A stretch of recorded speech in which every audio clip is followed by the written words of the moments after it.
दिवाकर पात्र अध्यक्ष पंचायत समिति पुरी सदर ब्लॉक मान्यवर मुख्यमंत्री आम दलर राज्य सभापति श्रीजुक्त नवीन पट्टनायक मते पुरी जिल्लार विजु जनता दलर सभापति भाव में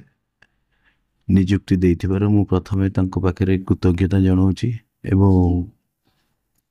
प्रणाम जनाऊँची एवं विशेष करी राज्य साधारण संगठन संपादक श्रीजुक्त प्रणव प्रकाश दास महोदय, मान्यवर सांसद श्रीजुक्त पिनाकी मिश्र महोदय एवं मान्यवर प्राक्तन मंत्री श्रीजुक्त संजय कुमार दास वर्मा महोदय एवं विधायक सत्यवादी, विधायक पिपिली, विधायक निमापड़ा, मंत्री तुषारकांति बेहेरा महोदय एवं समस्त पुरी जिल्लार नेतृवृंद को मु कृतज्ञता जनाऊँची प्रणाम जनाऊँची एवं विशेष करी मान्यवर स्वर्गत प्राक्तन सभापति श्रीजुक्त महेश्वर महांती जो जिला सभापति भाव में सुचारू रूपे दायित्व तुलाउथिले मोर विगत